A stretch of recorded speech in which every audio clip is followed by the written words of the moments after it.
নীরব কখনো ভাবেনি যে রুহি ওকে বিয়ে করতে রাজি হবে না। সে খুব অবাক হল। মেয়েটাকে গত 2 বছর যাবৎ দেখছে। প্রথম দেখাই ভালো লেগেছে ওকে।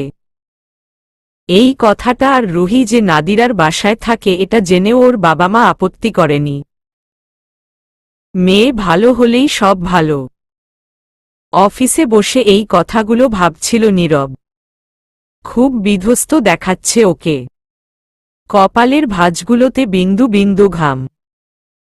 তপ্ত দুপুরের হাওয়ায় অব্যক্ত মনের কথাগুলো কেমন বিষাদহীনতায় ছেয়ে আছে। রুহির মুখ থেকে কথাটা শুনতে চায় ও, তাই ফোন লাগাল নীরব। মিনিট গড়াতেই পাওয়া গেল রুহিকে। সেই মিষ্টি সুরেলা কণ্ঠে রুহি সালাম দিল। নীরব হালকা কেশে উত্তর দিয়ে জিজ্ঞেস করল, তুমি বিয়েটা সত্যিই ভেঙে দিলে? হুম, আহত গলায় বলল নীরব। কেন জানতে পারি? রুহি একটা হতাশ নিঃশ্বাস ফেলে বলল, নীরব ভাই, কিছু কিছু প্রশ্নের উত্তর হয় না। একদিন হয়তো বুঝতে পারবেন। নীরব অনুরোধের সহিত বলল, আমি তোমাকে খুব পছন্দ করি রুহি। তোমাকে খুব ভালো রাখব। রুহি গম্ভীর গলায় বলল, কিছু মনে করবেন না। আমি আপনাকে বড় ভাইয়ের মতোই দেখেছি এতদিন। আপনি আমাকে জোর করবেন না, বিনিময়ে কিছুই দিতে পারব না আপনাকে। নীরব নির্লিপ্ত ভঙ্গিতে বলল, এটাই তোমার ফাইনাল ডিসিশন রুহি? রুহি বলল, হুম। আপনি নিশ্চয়ই একটা ভালো জীবনসঙ্গী পাবেন। আর আমাকে ভুল বুঝবেন না। নীরবের বুক থেকে বেরিয়ে এলো একটা দীর্ঘশ্বাস। তারপর হাসার চেষ্টা করে বলল, ভুল বোঝার প্রশ্নই ওঠে না। আমি বুঝতে পেরেছি। আমাদের মধ্যে নিশ্চয়ই বন্ধুত্ব থাকবে। রুহি বলল, ইনশাল্লাহ। নীরব বিষয়টা মেনে নিল, কিন্তু খুব দুঃখও পেল। রাজকন্যাকে পেয়েও পেল না। তবুও নীরব চাই মেয়েটা সুখী হোক, ভালো থাকুক। কেননা ওর জানামতে রুহির কেউ নেই। ওর নিশ্চয়ই খুব দুঃখ। কোনো এক রাজকুমার এসে যেন মেয়েটার দুঃখগুলো ঘুচিয়ে দেয়। সে তো হতে চেয়েছিল রাজকুমার, কিন্তু ভাগ্য সে সুযোগ দেয়নি। দূর থেকেই না হয় ভালোবাসবে মেয়েটাকে। ওই গানের মতো, আমার স্বপ্নে দেখা রাজকন্যা থাকে 7 সাগর আর 13 নদীর পারে, ময়ূরপঙ্খী ভিড়িয়ে দিয়ে সেথায় রেখে এলেম তারে। ফোন রেখে রুহি দেখল লাঞ্চের সময় হয়ে গিয়েছে। অফিসে 45 মিনিট সময় পাওয়া যায় লাঞ্চ সারার জন্য। এখান থেকে বাস ধরলে বিভোরের সাথে লাঞ্চ সারতে পারবে ভেবেই রুহি টিফিন বক্সগুলো নিয়ে বেরিয়ে গেল। আজ নিজ হাতে খাবার রান্না করেছে বিভোরের জন্য। এখন যদি বিভোর হসপিটালে রুহিকে দেখতে পায় তাহলে নিশ্চয়ই অবাক হবে। বাসে খুব বেশি মানুষজন নেই। রুহি একটা সিটে ধীরেসুস্থে বসল। জানালা দিয়ে তপ্ত বাতাস ঢুকছে। রাস্তার দুপাশের ঝোপগুলোতে কাশফুল দেখা যাচ্ছে। সাদায় মোড়ানো নীলাভ আকাশ। জ্যামের শহর ঢাকা। অচেনা এই শহরটা ওকে কত কিছু দিয়েছে। আবার কত ঘটনাও ঘটে গিয়েছে ওর জীবনে। সেই দিনগুলো কতটা কষ্টের ছিল ভাবতেই গায়ে কাঁটা দিয়ে ওঠে রুহির। মায়ের মতো সুন্দরী হওয়াটা ওর জন্য ভালো না খারাপ রুহি জানে না। মনে পড়ে যায় অতীতের কিছু ঘটনা। ষোলকলায় পূর্ণ হয়ে গেল রূপসার 18 বছর। গ্রামগঞ্জে মেয়েদের 18 হয়েছে মানেই বিয়ের বয়স হয়ে গিয়েছে। কেউ কেউ তো এক কাঠি উপরে। 16তেই মেয়েদের বিয়ে দিয়ে দেয়, আর 18 মানেই বুড়ি। রূপসা ছিল খুবই সুন্দরী। বাবা মায়ের আদরের সন্তান। তার জন্য বড় বড় ঘর থেকে সম্বন্ধ আসতে লাগল। কিন্তু ওর বাবা রহমত আলীর কোনোটাই পছন্দ হচ্ছিল না। হঠাৎ একদিন কোথা থেকে ফিরে রহমত আলী এসে জানালেন রূপসার বিয়ে তিনি ঠিক করে ফেলেছেন। সবাই তো অবাক। কার সাথে বিয়ে তিনি সেটা কাউকে জানালেন না। অতঃপর চৈত্র মাসের কাঠফাটা এক রৌদ্রতপ্ত দিনে সাত্তার পাটোয়ারির সাথে বিয়ে হয়ে যায় রূপসার। বিয়ের দিন রাতে জানা গেল রূপসা সাত্তার পাটোয়ারির দ্বিতীয় স্ত্রী। আগের ঘরে 11 বছর বয়সী একটি ছেলে আছে। ছেলেটির নাম মাহিম। মূলত মাহিমকে মায়ের আদর স্নেহ দেওয়ার জন্যই রূপসাকে বিয়ে করেছে সাত্তার পাটোয়ারি। এই খবরটা রূপসার জন্য ছিল পায়ের তলায় মাটি সরে যাওয়ার মতন। যখন জানতে পারল তার পিতা সবকিছু জেনেই ওকে বিয়ে দিয়েছে 33 বছর বয়সী একটা লোকের সাথে, তখন রূপসা প্রচণ্ড শকট হল। কেমন যেন হয়ে গেল। সে এক অন্যরকম জীবন। অথচ তার জীবন হতে পারত সুন্দর, বসন্তের নতুন ফুলের মতো সুন্দর একটা ভবিষ্যৎ, যেখানে ওকে হাতছানি দিয়ে ডাকছিল সেই সময় তাকে হতে হল কারো ঘরের দ্বিতীয় স্ত্রী। সাত্তার পাটোয়ারি রূপসাকে খুব সুখে রাখলেও নিজেকে দ্বিতীয় স্ত্রী হিসেবে মেনে নিতে পারছিল না ও। সারাক্ষণ মুখ গোমরা করে বসে থাকত, কাঁদত, খেত না, ঘুমাতে পারত না। তার জীবন থেকে হাসি নামক জিনিসটা কর্পূরের মতো উবে গেল। বাবা হয়ে কিভাবে মেয়ের এমন সর্বনাশ করল রহমত আলী? অবশ্য সাত্তার পাটোয়ারি খুব খেয়াল রাখত ওর। কোনোদিন কোনো কষ্ট দেয়নি, ভালোবাসত রূপসাকে। নিজে অসুখী হয়েও মাহিমের প্রতি মায়ের দায়িত্ব পালন করত রূপসা। আদর স্নেহ দিয়ে বড় করে তুলতে লাগল। কিন্তু মাহিম মা হিসেবে মেনে নিতে পারেনি রূপসাকে। কোনোদিন মা বলেও ডাকেনি। এভাবেই চলতে লাগল রূপসার জীবন। হঠাৎ একদিন এই রূপসীর ঘর আলো করে এলো একটি কন্যা সন্তান। রূপসার মেয়ে রূপসী হয়েই জন্ম নিল। তবুও রূপসা খুশি হতে পারল না, বিষণ্ণ ভাবটা গেল না। মেয়ে বড় হতে লাগল, মা বলে ডাকে, তবুও রূপসা স্বাভাবিক হতে পারল না। মাহিমের মুখে মা ডাক শোনার আশায় অধীর আগ্রহে বসে থাকত। সবচেয়ে বেশি ভালোবাসত, আগলে রাখত মাহিমকে। শুধু ভালোবাসতে পারল না নিজের স্বামী সন্তান। রূপসা নিজের মেয়েকেও ঠিকমতো পালন করতে পারছে না, সেটা দেখে সাত্তার পাটোয়ারি রুহানিকে একটু বেশি প্রাধান্য দিতে লাগলেন। মেয়ে পেয়েছে তার মায়ের রূপ। রুহানি হাসলে যেন পৃথিবীটাই হেসে উঠত। সারা গায়ে এমন সৌন্দর্য কারোর ছিল না। বাবা ছিল রুহানির সব, মাকে এতটা কাছে পেত না। পাহাড় সমান অভিমান জমল মায়ের উপর। রুহানির 14 বছর যেদিন পূর্ণ হল সেদিন রূপসা মেয়েকে জড়িয়ে ধরে কাঁদলেন। কারণ মাহিম রূপসাকে অনেক অপমান করেছিল, সেটা মানতে পারেনি ও। এত ভালো করে লালন পালন করেও মাহিম ওকে পতিতা বলে সম্বোধন করেছিল। রূপসা সেদিন কিছু বলতে পারেনি। চোখের পানি ফেলা ছাড়া আর কিছুই করার নেই। মেয়েকে তখন খুব আপন মনে হল। রুহানির কাছে নিজের দুঃখের কথা বলে নিজেকে হালকা করেছিল। আসলেই মেয়েরা কখনো তার পিতামাতাকে ফেলে দেয় না। রুহিও মায়ের সান্নিধ্য পেয়ে এতদিনের অভিমান ভুলে গেল। সেই দিন প্রথম হাসল রূপসা। সেই শুরু একটু সুখের দেখা পাওয়া। কিন্তু এই সুখও বেশিদিন টেকেনি রুহির। বছর ঘুরে আসতেই একদিন ডাক্তার দেখাতে শহরে গিয়েছিল দুজন। ফেরার পথে ভয়ঙ্কর অ্যাক্সিডেন্টে মারা গেল রূপসা আর সাত্তার পাটোয়ারি। গ্রামে নিয়ে আসা হলো ওদের লাশ। বাবা মায়ের বিকৃত লাশ দেখে রুহানি মূর্ছা গেল। জ্ঞান ফিরল 4 দিন পর, পাশে কেউ ছিল না। নিজের ঘরে বসে চিৎকার করে কাঁদতে লাগল, কিন্তু কেউ ফিরে এলো না। তখন ওর বয়স 15। কোথাও যখন জায়গা নেই, রুহানির তখন জায়গা হলো মাহিমের ঘরে। কয়েক মাসের মধ্যেই মাহিম বিয়ে করে নিয়ে এলো ফাহিমাকে। ব্যাস, ফ্রিতে কাজের বুয়া পেল ওরা। স্বামী স্ত্রী দুজন মিলে কলুর বলদের মতো খাটাত ওকে।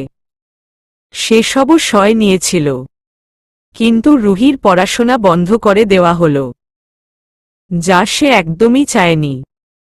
তারপরও রুহি দমে যায়নি। স্কুলের শিক্ষকদের সাথে কথা বলে অনেক লুকিয়ে চুরিয়ে কোনোমতে পরীক্ষা দিত। নিজের যোগ্যতা দিয়ে যাতে অনেক বড় কিছু করতে পারে সেটারই স্বপ্ন দেখত রুহি। গ্রামের মাতব্বরের ছেলে সজীব ছিল বখাটে, নানা অপকর্মে লিপ্ত ছিল। রুহিকে সে পছন্দ করত বললে ভুল হবে। সুযোগ খুঁজত কি করে মেয়েদের সর্বনাশ করবে। মাতব্বর মাহিমকে টাকার লোভ দেখিয়ে রুহিকে নিজের পুত্রবধূ করে নিতে চাইল। আর এর পেছনেও অন্য একটা কারণ ছিল, যে কারণটার জন্যই রুহি সেই রাতে বাড়ি থেকে পালিয়ে এসেছিল। সজীবের সাথে বিয়ে দেওয়ার নাম করে রুহিকে ঢাকায় কোনো এক ডিলারের কাছে বেচে দেওয়া হতো। করানো হতো হোটেল ব্যবসা, সোজা বাংলায় যাকে বলে বেশ্যাবৃত্তি। রুহি অত্যধিক সুন্দরী হওয়ায় ওকে দিয়ে এই কাজ করালে অনেক টাকা ইনকাম হবে ভেবেই রুহিকে ঠিক করে ওরা। মাহিম আর তার বউ এই বিষয়টা জানত, তবুও তারা মাতব্বর আর তার ছেলের প্রস্তাবে রাজি হয়। এই কথা শোনার পরই রুহি বাড়ি থেকে পালায় আর ভাগ্যক্রমে দেখা হয় বিভোরের সাথে। বাবা মা না থাকলে ধনীর দুলালিরও দাম নেই বোধ হয়। গ্রামগঞ্জের মেয়েরা সুন্দরী হলে তো আরও দোষ, তাদের বেশিদিন ঘরে রাখা যায় না।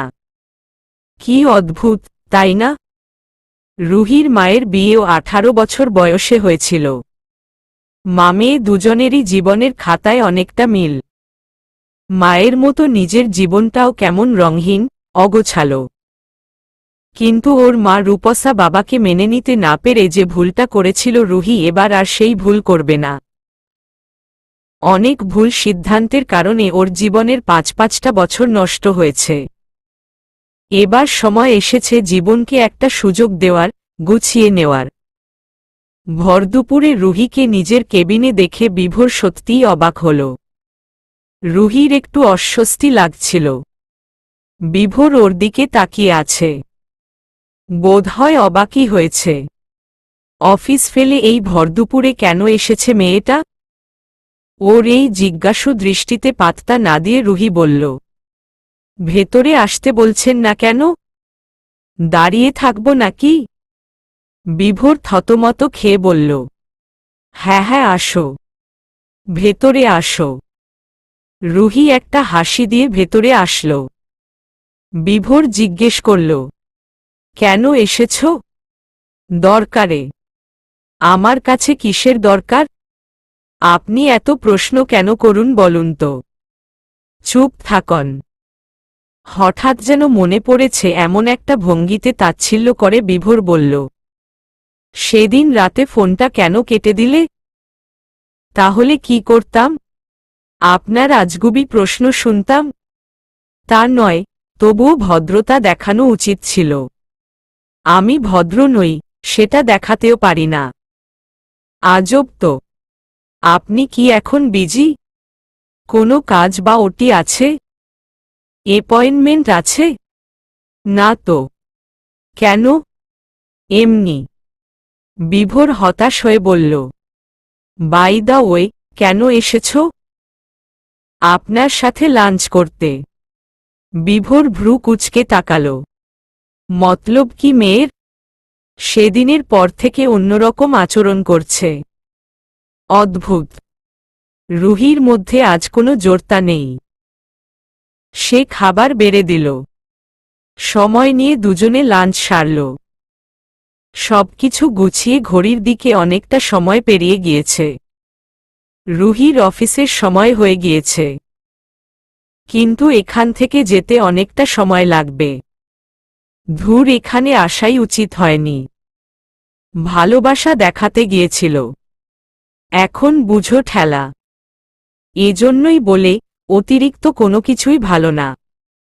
রুহি ক্ষোভ নিয়ে বিভোরের উদ্দেশ্য বলল, সব আপনার জন্য। আমি কি বলেছি এখানে আসতে?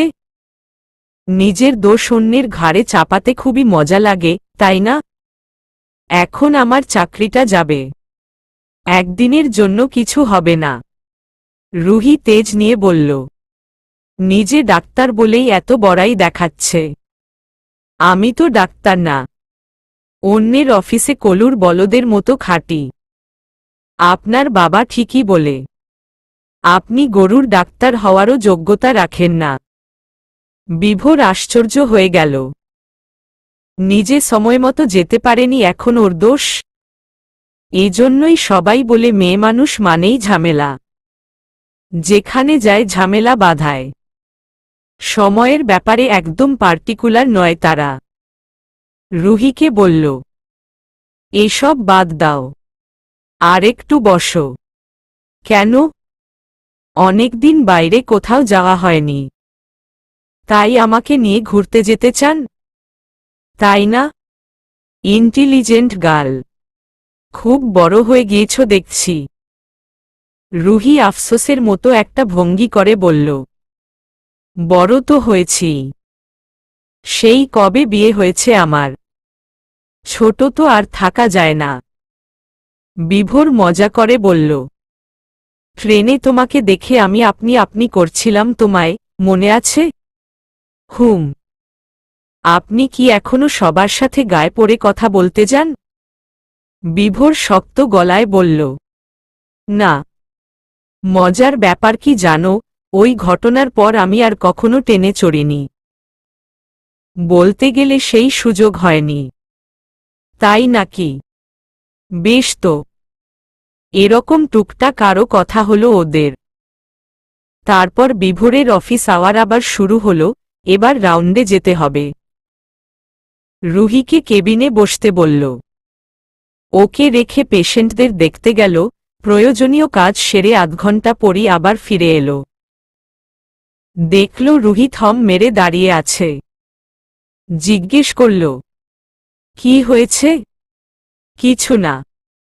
আচ্ছা বসো, আমাকে একটা কাজ সারতে হবে। বলেই ল্যাপটপ নিয়ে বসল। রুহি ওকে আর ডিস্টার্ব করল না। অফিসটা মিস হওয়ায় খারাপই লাগছে। ম্যানেজারের কাছ থেকে কথা শুনতে হবে। বেশি পাকনামির এই উপযুক্ত শাস্তি। একটা দীর্ঘশ্বাস ফেলে রুহি বাইরে দৃষ্টি মেলল। তখন চারদিকে কমলা রঙের আলো ছড়িয়ে পড়ছে। মিষ্টি রোদে আকাশখানি তার বুকে ঢেলে দিয়েছে বিশাল বিশাল মেঘকুঞ্জ। ওখানে একটা মেঘবাড়ি থাকলে কেমন হতো? সবকিছু খুব চমৎকার লাগছে। আচ্ছা, বিভোর কোথায় যাবে রুহিকে নিয়ে? থমথমে নীরবতা চারদিকে।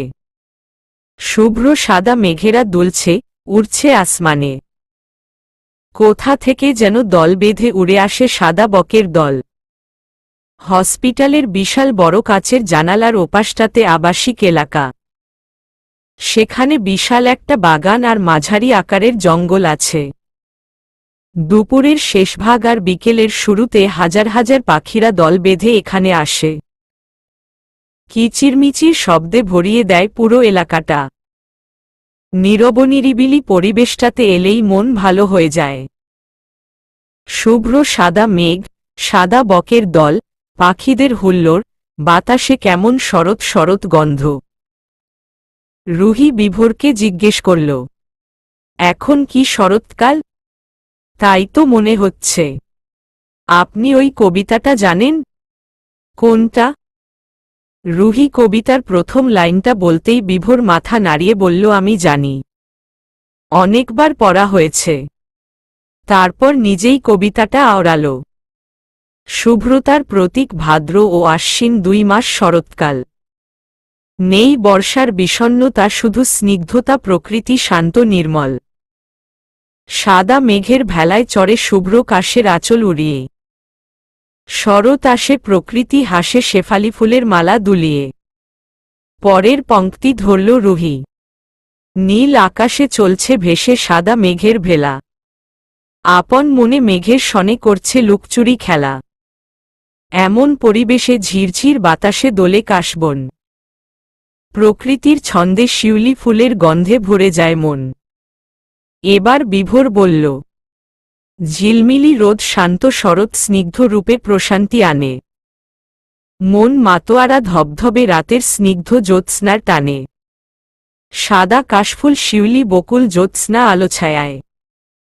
নদীর তীরে বনের প্রান্ত জুড়ে অপরূপ শোভা ছড়ায়। রুহি বিমোহিত হয়ে শেষ পংক্তিটা আবৃত্তি করল। সোনালি আলোয় মেঘের জোড়াজোড়ি মৃদুমন্দ বাতাসে। চিরসবুজ মাঠে প্রকৃতি হেসে ওঠে মুকুল ধানের শীষে।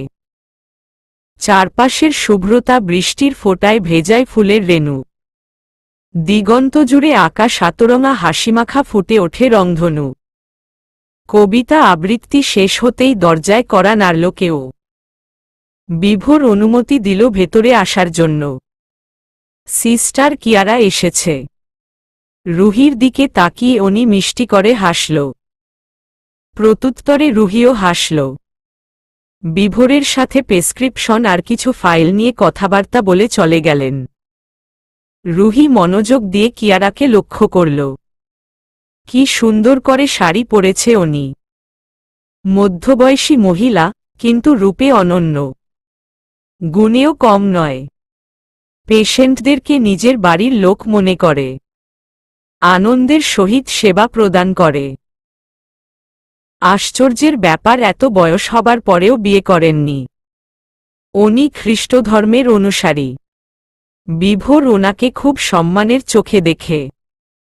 ল্যাপটপের কাজ শেষ করে বিভোর রুহির দিকে তাকাল। টকটকে কমলা বিকেলে রক্তজবাকে হলদে পরি মনে হচ্ছে। মেয়েটা আশ্চর্য মায়াবতী। আকাশের দিকে তাকিয়ে কি দেখছে ও? বিভোর কবি কালিদাসের বিখ্যাত পংক্তি আওড়াল। প্রিয়তমা আমার, ওই চেয়ে দেখ।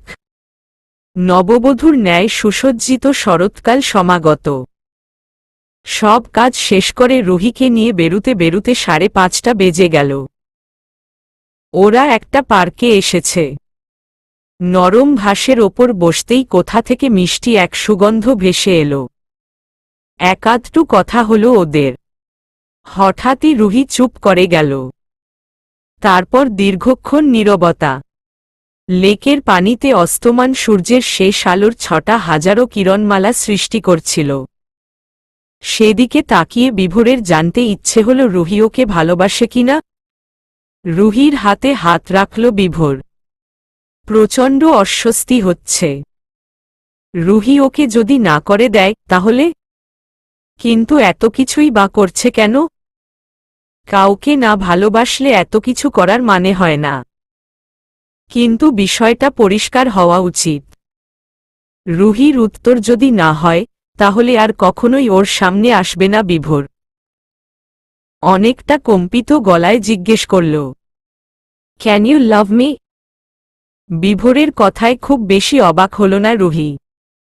আস্তে করে হাসল। রুহির হাতটা ছেড়ে দিল বিভোর। ভাবল, রক্তজবা ওকে ক্ষমা করেনি এখনো। না, আর বোধহয় ওদের এক হওয়া হল না। কিন্তু তারপরেই গোধূলির লালচে আকাশের উদাসী রঙের খেলা দেখতে দেখতে যখন নীরবতা জেকে ধরল, শরৎ মেঘেরা স্বপ্নলোক তৈরি করেছিল দূর আকাশে, তখনই রুহির মনে হল আজ এই প্রশ্নের উত্তর দেওয়া উচিত। শরৎ মানেই প্রেম, শরৎ মানেই মুগ্ধতা। রুহি বিভোরের পানে মুগ্ধতা নিয়ে তাকাল। তারপর ওর চোখে চোখ রেখে বলল, অফকোর্স। অস্তমান সূর্য, মাথার উপর বিশাল আকাশ, নীলাভ আকাশ ছেয়ে আছে লালচে আলোয়। নীরের পাখিরা ফিরে যাচ্ছে তাদের গন্তব্যে। কেমন একটা মায়াময় আভাস চারদিকে। রুহি আর বিভোরের প্রেমের শুরু সেখান থেকেই। বিভোর তো কোনোদিন ভাবেইনি তার রক্তজবা ওকে মেনে নিবে, ভালোবাসবে। এই অনাকাঙ্ক্ষিত আচরণ ওকে বেশ ভাবাচ্ছে। কারণ এই কদিন রুহি ওর সাথে অদ্ভুত অদ্ভুত সব আচরণ করেছে। হতেও তো পারে এটা একটা মজা, এত খুশি হবার কোনোই কারণ নেই। বিভোর আলতো হাসল। মুখে কেমন বিষাদের ছায়া। প্রশ্ন করল। মজা করছ? রুহি বলল, না, সত্যি বলছি। আমার মনে হচ্ছে আমি স্বপ্ন দেখছি। সত্যি কি তাই? রুহি বিভোরের কনুইয়ে জোরে চিমটি কেটে বলল, সব সত্যি। বিভোরের চোখজোড়া চকচক করে উঠল। ভারী হয়ে আসলো ওর গলা। খুশিতে কয়েক মুহূর্ত কথাই বেরুল না ওর গলা দিয়ে। চোখের কোণে পানি জমে গেল। রুহি দেখল তার সুন্দর পুরুষটিকে এই মুহূর্তে কি অসাধারণ দেখাচ্ছে। এত সুন্দর কোনো ছেলে হতে পারে ওর জানা ছিল না। আসলে ভালোবাসার মানুষটি সবসময়ই সবার চোখে সুন্দর দেখায়। এটাই বোধহয় নিয়ম। কালো ছেলেকে ভালোবাসলে সেই পৃথিবীর সবচেয়ে সুন্দর ফর্সা চামড়ার কাউকে ভালোবাসলে একইভাবে সেও ভালোবাসার মানুষের চোখে সবচেয়ে সুন্দর ব্যক্তি। বিভোর অনেকক্ষণ নীরব থাকার পর দীর্ঘশ্বাস ফেলে জিজ্ঞেস করল, you will marry me? Yes, I will. কিন্তু আমাদের বিয়ে হয়ে গিয়েছে। আমি সেটা বলছি না। আমি সবাইকে জানাতে চাই তুমি আমার স্ত্রী। সেই হিসেবে কিছু একটা তো করতেই হবে। হোক না সেটা আবার আমাদের নতুন করে বিয়ে। রুহি বলল, এসবের দরকার কি? দরকার আছে। আমার বউ আমি নিব, সেটা কি যেনতেন ভাবে নাকি? অবশ্যই সবাইকে জানিয়ে ধুমধাম করে আমাদের বাড়িতে নিয়ে যাব। রুহি শুধু চুপ করে সব শুনছে, ওর হাসি পাচ্ছে। ডাক্তারদের কি এরকম সহজস্বাভাবিক মানায় নাকি? বিভোর এবার উচ্চস্বরে হেসে উঠল। বলল, আব্বু যদি এই খবর শুনে, নির্ঘাত তার 101 বার হার্ট অ্যাটাক হবে। বাবাকে নিয়ে এরকম কথা বলতে নেই। সরি। আমি এটা বুঝাতে চাইনি। বলতে চেয়েছি খুশিতে হার্ট অ্যাটাক করবে। আব্বু তো সেই কবে থেকে বলছে বিয়ে কর, বিয়ে কর। এই কদিন তো ভালো করে আমার সাথে কথাই বলছে না। উঠতে, বসতে, খেতে, ঘুমাতে গেলেও আমাকে কথা শোনাচ্ছে। আজ সকালেও বলল আমি নাকি বুড়ো হয়ে গিয়েছি। আমাকে নাকি এখন কেউ বিয়ে করবে না, গ্রামের কচি মেয়েও না। আঙ্কেল তো ঠিকই বলেছে। হা হা। হাসবে না একদম। তোমার এসব কাণ্ডকীর্তি দেখে আমি দিন দিন শুকিয়ে কাঠ হয়ে যাচ্ছি। খেতে পারছি না। আমার এই সিচুয়েশন কি তোমার চোখে পড়ছে না? তুমি যদি ওই নীরবকে বিয়ে করতে তাহলে স্ট্রোক ছাড়াই আমি কোমায় চলে যেতাম। আমি কি না খেয়ে থাকতে বলেছি? It's totally your problem, so আমাকে এর জন্য দায়ী করবেন না। আমার এই বিষয়টা পছন্দ নয়। রুহির কথা শুনে বিভোরের মুখটা চুপসে গেল। রাগ করার কিছু নেই, আমি তো মজা করলাম। রুহি হেসে ফেলল। বোকা বানিয়েছে বিভোরকে। কয়েকটা ঘাস তুলে বিভোরের মুখে গুজে দিয়ে বলল, অনেক দিনের ইচ্ছে ডাক্তার সাহেব, আপনাকে ছাগলের খাদ্য ঘাস খাওয়াব। তুমি বললে সেটাও খেতে রাজি আমি। বিভোর সত্যিই ঘাস চাবাতে লাগল। রুহি বলল, ফেলে দিন। ডায়রিয়া হয়ে যাবে। ততক্ষণে সেগুলো বিভোরের পেটে চলে গিয়েছে। কাশতে কাশতে বলল, ছি রক্তজবা। কি বিচ্ছিরি তোমার ছাগলের খাবার। আস্তাগফিরুল্লাহ। আমি ফেলে দিতে বলেছিলাম। রাক্ষসের মতো খেয়ে নিতে বলিনি। বিভোর বলল, আব্বু যে আমাকে কি করবে যখন শুনবে আরও 5 বছর আগেই আমি বিয়ে করে নিয়েছি। তাও আবার তোমাকে। আমি জানি না আব্বু কি রিয়্যাক্ট করবে। রুহি ভয়ার্ত গলায় বলল, ওনারা কি আমাকে মেনে নিবে না? ধুর। পারলে এক্ষুনি কোনো পাগলিকে আমার গলায় ঝুলিয়ে দেয়। সেদিন তো বলেই ফেলল আমাদের বাসার হাসেনা আন্টির মেয়েকে বিয়ে করব কিনা। হাসেনা আন্টি আবার কে? আমাদের বাসায় কাজ করে আর কি। আম্মুর হাতে হাতে। রুহি থম মেরে বেশ খানিকক্ষণ চেয়ে রইল। তারপর অট্টহাসিতে মেতে উঠল। বিভোর সেদিকেই একদৃষ্টিতে তাকিয়ে দেখতে লাগল। ওর ছোট্ট বউ, ভালোবাসাটা। ওর লাল, মিষ্টি, ভোরের স্নিগ্ধতায় ঘেরা একমাত্র বউ রক্তজবা। রুহি শান্ত দৃষ্টিতে বিভোরের দিকে তাকাল।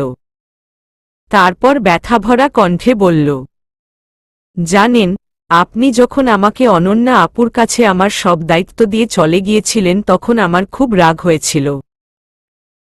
আপু আমাকে সবসময় সাহায্য করত পড়াশোনায়। ভাবতাম নিজের পায়ে দাঁড়িয়ে আমার প্রতি করা সব গাফিলতির মজা বুঝাবো আপনাকে। বিভোর মজা করল। তাই নাকি? তুমি ভীষণ ডেঞ্জারাস রক্তজবা, এটা কি তুমি জানো? রুহি কথাটা সিরিয়াসলি নিল। অন্যদিকে তাকিয়ে শক্ত কণ্ঠে বলল, না, আমি জানি না। আমি খুবই সাধারণ একটি মেয়ে, যে ছোট থেকেই ভালোবাসার কাঙাল। ছোটবেলায় বাবার যত্ন পেলেও মায়ের ভালোবাসা পেতে চাইতাম। সে যখন আমাকে ছেড়ে চলে গেল অনেকদিন কেউ আর আমাকে ওদের মতো ভালোবাসানি। এরপর আপনি এলেন হঠাৎ করেই, তেমনভাবেই হারিয়ে গেলেন। খুব কষ্ট দিয়েছি তোমায়, তাই না? খুব। আমি তখন ছোট ছিলাম, তাই হয়তো আবেগের বশে এমন করতাম। এখন বুঝি বড় হয়ে গিয়েছ? হুম। এখন মনে হয় আপনার প্রতি রাগ করা আমার উচিত হয়নি। আপনিও পরিস্থিতির শিকার। এমন করে বিয়ে হলে কেই বা মানতে চাইবে? আর আপনি যে প্রেমে মজেছিলেন সেসব ভুলে যাবার চেষ্টা করছি আমি। বিভোরের চোখে মুখে কৌতূহল খেলা করছে। বলল, একটা কনফিউশনে আছি। তুমি প্লিজ আমাকে এই কথাটা ক্লিয়ার করে বলো। কোনো কথা? তুমি ইভাদের বাসায় কি করে গেলে? ওদের সাথে পরিচয় কিভাবে তোমার? তার আগে জানতে চাইবেন না এই 3 বছরে আমি কোথায় ছিলাম? কি হয়েছিল আমার সাথে? এটা তো জানা কথা, তুমি অনন্যার সাথেই ছিলে হয়তো। আপনি বিদেশে চলে যাওয়ার পরে অনন্যা আপুর সাথে কোনো যোগাযোগ করেছিলেন? বিভোর অপরাধীর মতো মাথা নিচু করে বলল, দুর্ভাগ্য, আমি তার সেলফোন নাম্বার হারিয়ে ফেলেছিলাম। সামাজিক যোগাযোগ সাইটে ওর সাথে আমার কোনো কন্ট্রাক্ট ছিল না। এখন যে দেশে এসেছেন আপুর কোনো খোঁজ নিয়েছেন কি? নেওয়া হয়নি। আমি তো হোস্টেলে গিয়েছিলাম একদিন। ওকে খুঁজে পাইনি। সুপার বললেন অনন্যা নামের কাউকে চেনেন না, উনি নতুন জয়েন করেছেন। রুহি কোনো কথা বলল না। বিভোর এতটা ইররেসপন্সিবল কিভাবে হল? একটা মেয়ের কাছে নিজের বউয়ের দায়িত্ব দিয়ে গেল। কারোর কোনো খোঁজই সে রাখেনি। এখন অবশ্য ভুল বুঝতে পেরেছে। কিন্তু অনন্যার সাথে কি হয়েছে সেটা কি করে বলবে কি করে? বিভোর কষ্ট পাবে না তো? তখন রাত হয়ে গিয়েছে। লেকের কালচে পানি ছলাৎ ছলাৎ শব্দ তুলছে। অর্ধবাঁকা চাঁদটা কি সুন্দর দেখাচ্ছে। ঝোপঝাড়ে হাজারো জোনাকির মেলা বসেছে। অনেকদিন কোনো জোনাকি দেখেনি রুহি। শহরে আসার পর তো নয়, তাদের গ্রামে রাত হলেই দেখা যেত জোনাকিদের। ছোট ছোট ছেলেমেয়েরা ওদের হাতের মুঠোতে নিয়ে খেলা করত। টিমটিম করে জ্বলত জোনাকিদের পিঠ। রুহির খুব পছন্দের। কি সুন্দর ছিল সেই স্মৃতিগুলো। বিভোর আচমকাই রুহির কোলে মাথা রেখে শুয়ে পড়ল। চোখ দুটো বন্ধ করে আনন্দসূচক হাসি উপহার দিল। মুখে শুধু বলল, আহ, কি শান্তি। রুহি ওর চুলে হাত বুলাল। কেমন নরম, সিল্কি চুল। তারপর ব্যথাতুর কণ্ঠে বলল, আপনার ফ্রেন্ড, যার কাছে আমার দায়িত্ব দিয়ে গিয়েছিলেন অনন্যা আপু আর বেঁচে নেই। এই খবরটা আপনি জানেন? বিভোর লাফ দিয়ে উঠে বসল। ভ্রু কুঁচকে সন্দেহী দৃষ্টিতে রুহির দিকে তাকিয়ে কাঁপানো গলায় বলল, কি বলছো তুমি? সত্যি বলছি, আপুর বাস অ্যাক্সিডেন্ট হয়েছিল, সেখানেই স্পট ডেড। রুহি, ডাক্তার সাহেব, এটাই সত্যি। আপনি দেখছেন আমার হাতের এই কাটা দাগ, এই যে পায়ের আঙুল নেই, কপালে সেলাই দেখছেন? আমাকে বাঁচাতে গিয়ে নিজের প্রাণ দিয়ে গিয়েছে অনন্যা আপু। রুহি জুতো খুলে ওর পা দেখালো বিভোরকে। বা পায়ের কনিষ্ঠ আঙুলটা নেই, কপালে সেলাইয়ের দাগ, হাতেও। এতদিন কেন চোখে পড়েনি বিভোরের? এত কিছু ঘটে গেল ওদের জীবনে। অনন্যা, ওর বোনের মতো বন্ধুটিও আর বেঁচে নেই। কি বলছে এসব রক্তজবা? নিজেকে হঠাৎ ভীষণ অপরাধী মনে হতে লাগল বিভোরের। সেদিনের ঘটনা। বিভোর রুহিকে অনন্যার কাছেই রেখে গিয়েছিল, সব দায়িত্ব দিয়ে। প্রাইভেট ভার্সিটিতে পড়াশোনা করত, মধ্যবিত্ত পরিবারের মেয়ে। সবাইকে খুব সহজেই আপন করে নিতে পারার গুণটা ওর মাঝে প্রবল ছিল। ওর এই গুণটা ছোট থেকেই ছিল। বিভোর আর অনন্যা একই স্কুলে পড়ত, বড় হওয়ার পরে যোগাযোগ কমে গেলে ও বন্ধুত্ব ছিল। বিভোর ওদের বিয়ের কথাটা জানিয়ে গেলেও পরবর্তীতে রুহির কাছ থেকে বিয়ের বিস্তারিত ঘটনা জানতে পারে অনন্যা। রুহির যাবতীয় খরচ, লেখাপড়া সহ বিভিন্নভাবে সাহায্য করত ওকে। নিজদের ফ্ল্যাটে একাই রুহিকে নিয়ে থাকত, বোনের চেয়েও বেশি ভালোবাসত রুহিকে। এভাবেই কেটে যাচ্ছিল দিনগুলো। ১.৫ বছর পরে একদিন শপিং শেষে ফেরার পথে হাইওয়ে পার হওয়ার সময় রুহি সামনের দিকে না তাকিয়েই রাস্তা পার হতে যায়। বিপরীত দিক থেকে বাস আসছিল। অনন্যা দ্রুত রুহিকে ঠেলে, ধাক্কা দিয়ে সামনে থেকে সরিয়ে দিলেও নিজে সরতে পারেনি। বাসের চাকার নিচেই পিষে যায়। রুহি গিয়ে পড়ে সূচালো রডের উপর। হাত পায়ে মারাত্মক জখম হয়। জ্ঞান হারানোর আগে শুধু বুঝতে পারে বোনের মতো সেই মানুষটি আর বেঁচে নেই। অনন্যার চোখগুলো খোলা ছিল, ঘোলাটে মনির দৃষ্টি নিবন্ধ ছিল রুহির উপর। সবসময় বলতো, তোর একদিন খুব ভালো কিছু হবে, তুই খুব সুখী হবি রুহি। ২ দিন পর যখন রুহি নিজেকে হাসপাতালের বিছানায় আবিষ্কার করে এবং জানতে পারে অনন্যা আর নেই, ওকে দাফন করা হয়েছে। এই ঘটনার পর থেকেই বিভোরের প্রতি আরও রাগ হয় রুহির। ওর জন্যই অনন্যার এই অবস্থা ভেবে নিজেকে কষ্ট দিত। বিষাক্ত হয়ে উঠে মন। যদিও বিভোরের সেখানে কিছুই করার ছিল না। রুহির কাছ থেকে এই ঘটনা শুনে থ হয়ে বসে আছে বিভোর। বাচ্চাদের মতো একটা কাণ্ড করে বসল। ছেলেদের নাকি কাঁদতে নেই, এই কথাকে দূরে ঠেলে হাউমাউ করে কেঁদে ফেলল। এই সিচুয়েশনের জন্য নিজেকে দায়ী করতে লাগল। রুহি শুধু হাসল। অপরাধবোধে ভুগলেই মনের শান্তি হবে। পরবর্তীতে কোনো ভুল করার সাহস পাবে না। বিভোরকে অনেক বুঝল রুহি। একটু দায়িত্ব আর সতর্ক পালন করলেই ওদের তিনজনের জীবনটাই অন্যরকম হতো। একসময় শান্ত হল বিভোর। কাঁপানো গলায় শুধু বলল, তোমাকে আর কোথাও ছাড়ছি না আমি। মুচকি হেসে রুহি বলল, সবসময় কি আর সবাইকে ধরে রাখা যায়? হয়তো আমিও একদিন এভাবেই পালিয়ে যাব। বিভোর নিজের বুকের সাথে ঝাপটে ধরল রুহিকে। তারপর গম্ভীর শান্ত গলায় বলল, পালিয়ে যেতে চাইলেই পালানো যায় না। এভাবেই ভালোবাসবেন তো আমায়? আরও বেশি। কাঠফাটা রোদ্দুর। এত গরম বোধহয় এর আগে কখনো পড়েনি। সেপ্টেম্বরের মাঝামাঝি। এই সময় এত গরম থাকার কথা নয়, কিন্তু আজ তাপমাত্রা 40 ডিগ্রির কাছাকাছি। রুহি দম ফেলার ফুরসত পাচ্ছে না। আজকাল অবসাদ গ্রাস করছে ওকে। চোখে ঝাপসা দেখে রক্ত জমাট হয়ে লাল হয়ে যায়। অফিস শেষ করার পর বিভোরের সাথে দেখা করতে যাবে, কিন্তু আজ যা গরম। তবে ভালোবাসার মানুষটার জন্য এটুকু কষ্ট করতে রুহি এক পায়ে রাজি। সারাদিন অফিস শেষে বিভোরের সঙ্গে রিকশায় ঘোরাঘুরি, পার্কে বসে বাদাম খাওয়া, রাস্তায় দাঁড়িয়ে আইসক্রিম ও ফুচকা খাওয়া, ছুটির দিনে লং ড্রাইভে যাওয়া, এভাবেই বেশ কিছুদিন কেটে গিয়েছে। সুখের দিনগুলো এত ক্ষুদ্র হয় কেন, আর কেনই বা এত দ্রুত চলে যায়? ফোন এলো বিভোরের। সচরাচর ওকে ফোন করে না ও, কারণ রুহি বারণ করে দিয়েছে।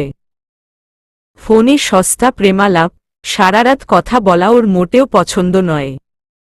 তাছাড়া ওদের দুজনে কেউই ছোট বাচ্চা নয়, বড় হয়েছে, সবকিছু বুঝে। দুজনেই সারাদিন অফিস হসপিটালে কাজ করে, খুব ক্লান্ত হয়ে থাকে। রাতটুকু যদি বিশ্রাম না নেয় তাহলে শরীর খারাপ হতে পারে ভেবেই রুহির এই সিদ্ধান্ত।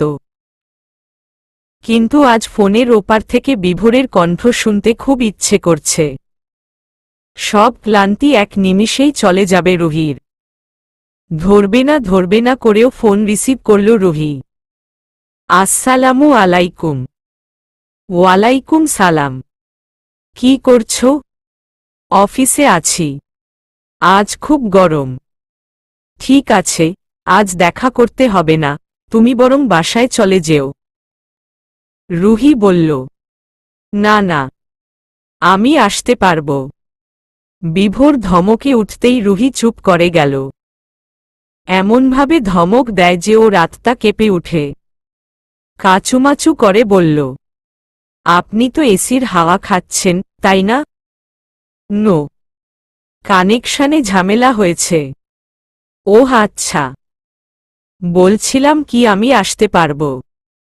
কোনো অসুবিধে নেই, রোদ কমে গিয়েছে।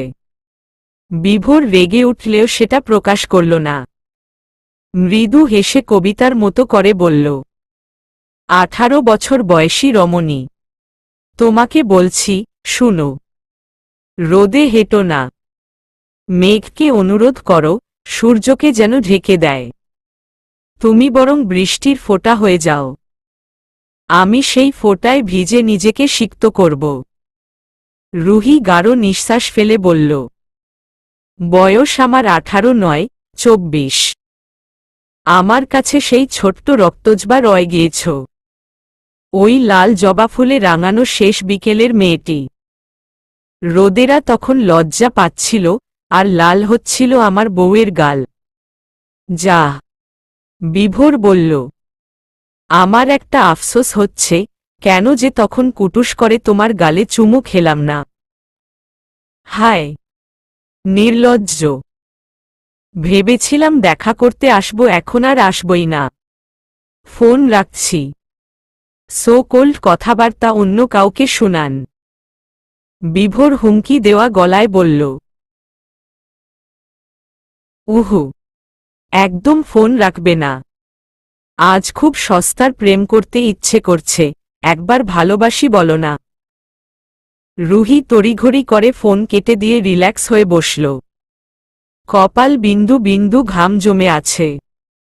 বিভোরটা যে কি না, এই কদিন খুব ভালো কেটেছে ওর। মনে হচ্ছে ওর হারানো সব সুখ একসাথে এসে ধরা দিয়েছে। মাঝে মধ্যে ভয় হয়, সুখগুলো আবার হারিয়ে যাবে না তো। রুহির হুটহাট রেগে যাওয়াটাকে দারুণ উপভোগ করে বিভোর। মেয়েটা ওকে সবসময় চমক দিতে চায়। ও মেসেজ করল হোয়াটসঅ্যাপে, সিন করল রুহি, তবে উত্তর দিল না। এবার সরাসরি ফোন লাগাল, রুহি ধরল। কিছু বলার আগেই বিভোর রাগী গলায় বলে উঠল, ফোন কাটো কেন? হ্যাঁ, তুমি তো ফোন দাওনি, আমার পয়সা খরচ করে আমি ফোন দিই আর তুমি কেটে দাও। সেদিনের বাচ্চা মেয়ে হয়ে আমার সাথে তেজ দেখাও? তুমি জানো আমার বয়স কত? এসব কি ব্যবহার তোমার? ন্যূনতম সম্মান দিতে শেখনি মানুষকে, মানুষের কথা না হয় বাদই দিলাম। আমি তোমার স্বামী, অ্যাটলিস্ট একটু রেসপেক্ট পাওয়ার যোগ্য নয় কি আমি? বলো, আনসার মি। রুহি ঘাবড়ে গেল। মিনমিন করে বলল, দুঃখিত, আর কখনো ফোন কাটব না। তোমার সোকল সরি তোমার আঁচলের কাছেই রাখো। আমি বাবর চৌধুরীর ছেলে বিভোর। রাগ করি না বলে ভেবো না আমার রাগ নেই। বললাম তো সরি। আর হবে না। এভাবে হবে না। তোমার আশেপাশে কেউ আছে? রুহি আশেপাশে উকিঝুঁকি দিয়ে দেখল কেউ নেই। সবাই কাজে ব্যস্ত, বলল। না নেই। কেন বলুন তো? আবার প্রশ্ন করছ? মেজাজটাই খারাপ করে দিলে। কি করব বলুন, আমার ঘাট হয়েছে আপনার ফোন রিসিভ করে। মাফ দেন এবার। ভালোবাসি বললে মাফ করে দিব। রুহি অবাক হয়ে বলল, নো ওয়ে, কখনোই বলবো না আমি। একবার শুধু। আমি কিন্তু এই কথা বলেছি আপনাকে। বারবার শুনতে ভালো লাগে। তারপর রুহি চুপ করে গেল। মুখ ফসকে বলেছে তো একদিন যে ভালোবাসি। বারবার বলার প্রয়োজন কি? রুহির ভীষণ অস্বস্তি হচ্ছে, কিছুতেই সহজ হতে পারছে না। ওর নীরবতা টের পেল বিভোর। কিন্তু প্রশ্ন করল না। অনেকটা সময় হয়ে গেলেও বিভোরের রাগের কথা স্মরণ করে ফোন কাটার সাহস হয়নি রুহির। দুজনেই শুনতে পাচ্ছে নিঃশ্বাসের শব্দ। মৃদু বাতাসে গাছপালা দুলছে। ঝিঝি পোকারা কর্কশ গলায় ডাকছে। ভীষণ একঘেয়ে এবং বিরক্তিকর একটা মুহূর্ত। বিভোর মিষ্টি হেসে ফোনের মাঝেই অদ্ভুত কোমল স্বরে রবি ঠাকুরের গানের কথাগুলো বলল। ওই কথা বলো সখী, বলো আর বার। ভালোবাসো মোরে তাহা বলো বারবার। কতবার শুনিয়াছি, তবুও আবার যাচি। ভালোবাসো মোরে তাহা বলো গো আবার। এবার নীরবতা ভেঙে রুহি বলে উঠল, বলবো না, বলবো না এবং বলবো না। বিভোরের সত্যি এবার রাগ হয়েছে। রুহি ওকে বুঝতেই চায় না। একবার ভালোবাসি বললে কি এমন ক্ষতি হয়ে যাবে? বিভোর তো প্রতিটি নিঃশ্বাস ফেলার সময়ও ভাবে তার একটা রক্তজবা আছে, ও না থাকলে সেই রক্তজবাটাও হারিয়ে যাবে। তাহলে কেন এই সব? ফোন কাটল বিভোর। রাগের বশে মাথা ঠিক নেই। রুহি ওকে বড্ড জ্বালাচ্ছে। বিভোর হুট করে সিদ্ধান্ত নিয়ে বসল, ঠিক করল মা বাবাকে ওদের দুজনের কাহিনী এবার বলে দেবে। অনেক তো হলো, আর কত? হাঁপিয়ে উঠছে বিভোর। নিজের ভুলের জন্য কত মাশুল দিতে হলো অনন্যাকে। ভেতরে ভেতরে অপরাধবোধ ওকে কুড়ে কুড়ে খাচ্ছে। রুহিকে ছাড়া আরেকটি দিন কাটানো যেন মৃত্যুর সমান কষ্টের। ভালোবাসায় এত কষ্ট, দুঃখ থাকে জানলে কখনোই এই ফাঁদে পা দিত না। আগে তো এই রকম হয়নি, এবার মনে হচ্ছে সত্যিই কিছু হারিয়ে যাচ্ছে, যাবে। কিন্তু এটা কিছুতেই হতে দেবে না বিভোর। শেষ পর্ব না পড়ে ভ্রান্ত ধারণা করবেন না কেউ। যতটুকু লিখেছি তাতেই গঠনমূলক মন্তব্য জানাবেন আশা করছি। ঈদ তো, সবাইকে ঈদ মোবারক। ঈদের দিন গল্প দিতে পারবো না চাইলেও। আবার নেটওয়ার্ক ঝামেলাও হতে পারে। ভুলভ্রান্তি ক্ষমাসুন্দর দৃষ্টিতে দেখবেন। চলবে ইনশাআল্লাহ।